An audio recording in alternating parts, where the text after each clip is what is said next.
They'll be calling you a radical dreamer. You're nothing but a dreamer. You got your head up your ass. Oh no, yeah, we're all a bunch of fucking dreamers. Back to Fukushima. Look, in the context of Fukushima and the plutonium that is leached out of, you know, I've heard so much ridiculous bullshit about, oh, it's not showing up here, it's not showing up there, you know, it's not as bad as Chernobyl yet. Are you fucking kidding me? Let's talk facts. Let's talk facts. Let's talk facts. Chernobyl was entombed after 80-something days. Has Chernobyl still leaching plutonium into the atmosphere? Yeah, slowly. Fukushima.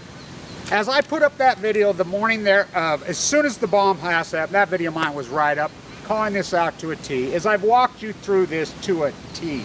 With extreme radical language, because that's all anybody freaking can get through their thick skulls. You have to wake them up because they've been in a 33-year coma, sleeping. I'm trying to wake the mentally dead. That's what my post-ignorance is all about. This is a real philosophical movement. My post-ignorance movement that was born 3 years ago as I wrote my book, I know exactly what I want, and mine's not. Granted, probably want the same thing. It's a true progressive movement. When it comes to Fukushima, 4 full core meltdowns. Chernobyl was one. Going on 500 days. Chernobyl, 80-something days. The difference. Did Fukushima plume into the air? Yes, that's where people were making their mistakes, thinking that it did not. They released plutonium, hydrogen, as Gunderson argued with me and told me that was purely hydrogen. I didn't know a hydrogen blast from the. I knew from my experience and my expertise in this, as I lived it. I didn't read it in a book. I didn't academia it, though I have done that. I lived it. I watched the death of my father. I was so outraged. I turned myself into an expert via watching a person die from exposure to plutonium and cesium. Look, when it comes to Fukushima, we factually know that it has been pushed into the Pacific from day one. Is there any difference from it being pushed in the Pacific as the air? No. No.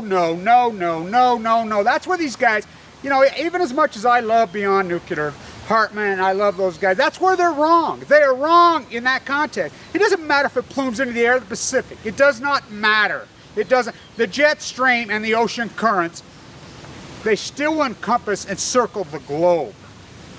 Let's do the math. All you scientists out there, all you anal freaking. 4 full core meltdowns, going on 500 days. One of them with fast breeders, we know factually at least one of them. Pushed in the Pacific Ocean. The amount of plutonium that has been pushed into the plutonium right now to date, is at least 50 times Chernobyl. The amount of cesium-137, 134 pushed into the Pacific is at least 50 times Chernobyl. Do you think, oh, okay, did it make a difference on the Japanese people? Yeah, big time. If they would have let it just plumed into the air, the close region, has it made a big difference to the Pacific Rim and the Rim of Fire? Oh boy, is the Rim of Fire going to live up to its name now? Oh, massively. You have not seen nothing yet, as this thing has not even reached the Pacific coast yet in mass, but more than Chernobyl is already there. More than Chernobyl is already there. The amount that was released into the air was just as much as Chernobyl over the 5. More. Just the air plume alone. We're not talking that one day. Do you know how long that those releases were relieved and pushed up? They were plumb full of plutonium. So the blast, yeah, Chernobyl's boom, one big freaking blast, went in there, started to be detected all over Scandinavia, and that's another thing that kills me, is how the IEA can say, oh, it killed 4,000 people, when it kills that probably a day. Look, Chernobyl, Fukushima to date, right now to date, as I said from day one, Fukushima is Chernobyl on BALCO. Let's quit sugarcoating this. Let's quit with the bullshit. Let's talk factual. Fukushima is the greatest nuclear disaster in the history of the world by thousands of times. It dwarfs Chernobyl as evil and hard. And let's not sugarcoat this either. Chernobyl was one massive, evil, horrific killer that kills today, will kill for tomorrow, will kill for thousands of years. And I want to get back to my post-ignorance, as I've been getting sent lots of different beautiful art around. And I want to talk about my movement and who I am as far as this whole thing has evolved. My movement, post-ignorance. As I wrote this 3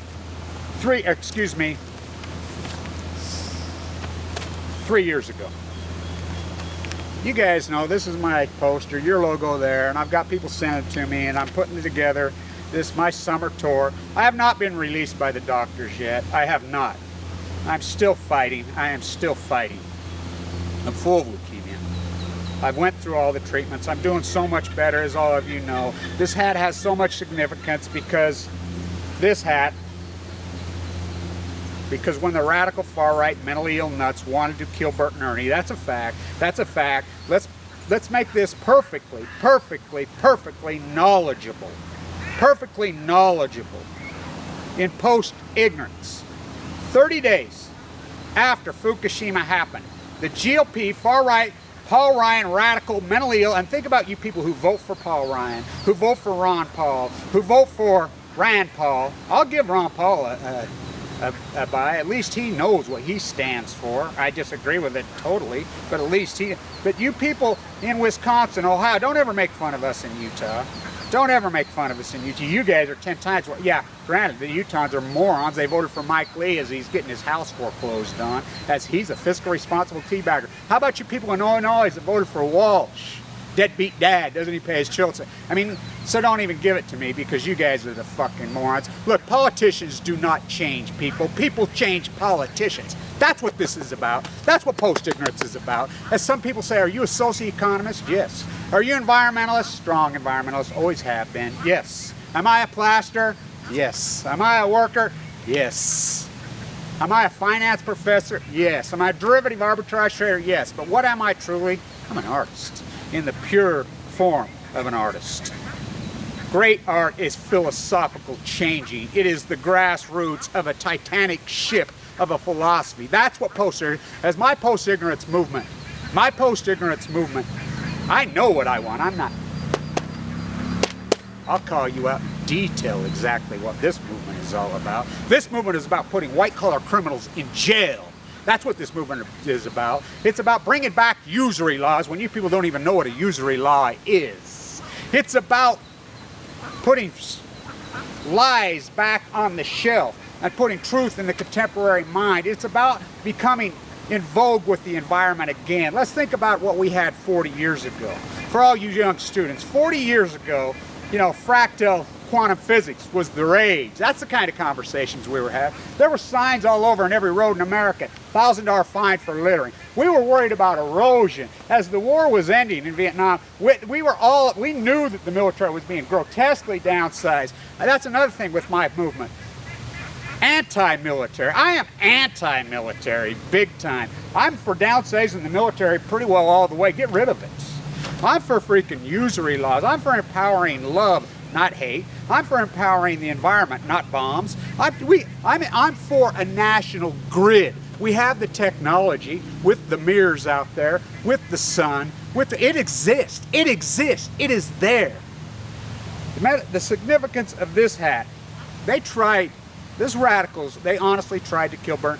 They demanded that we pull. They put a gun to the Democrats' heads and says one of two things. We either put 10 million out of PBS, get rid of Bert and Ernie and Sesame Street, or we take 10 million out of the food inspection change right after Fukushima, right at the time when we need the food inspection change more than ever. More than ever. Seriously, look it up. 10 million, the price of what? A drone? The price of one freaking bomb? Which means nothing.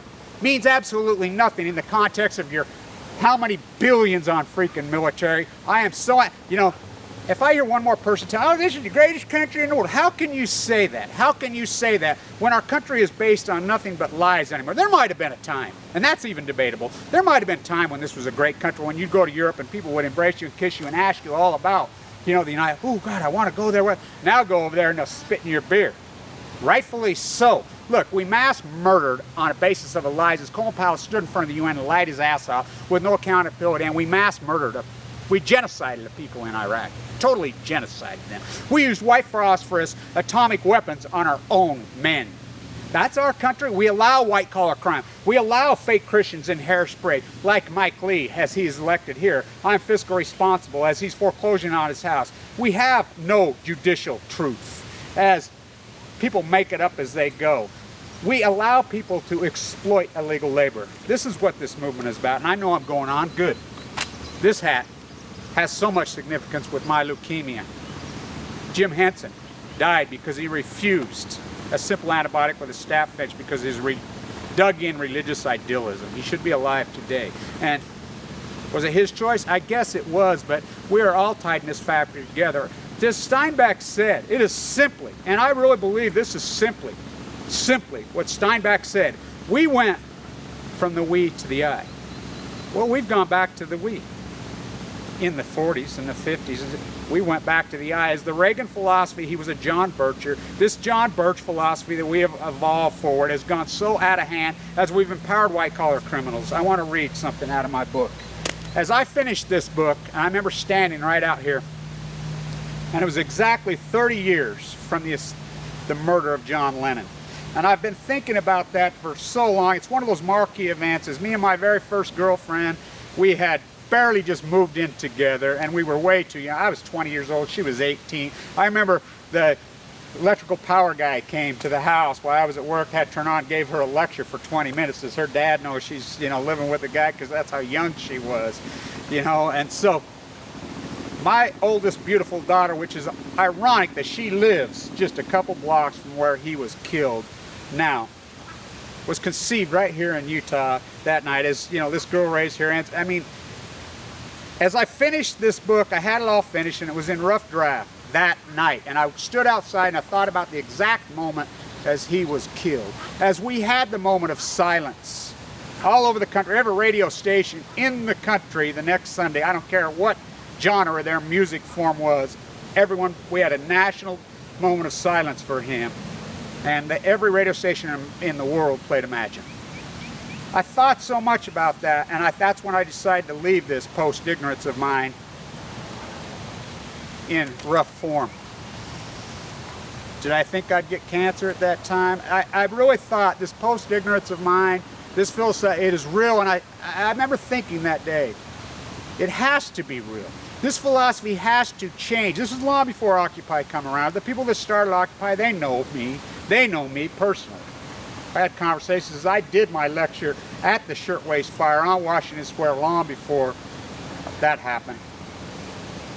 I thought it has to happen. It has to happen. And I'll tell you why it has to happen. Because we cannot go down this road anymore. We are dissolved. This is not the greatest country in the world. We rank, what, 58th in health. We rank 70th in happiness. But look what we do to the environment. We're poisoning it because we've empowered the liar. It really is simply as that. The hair-sprayed fake, it has been contemporized to be a liar. White-collar crime is legal. It is really that simple. It is a philosophy. It is a philosophy, and it is the voter, not the politician. As politicians don't change people, people change politicians. I want to read this.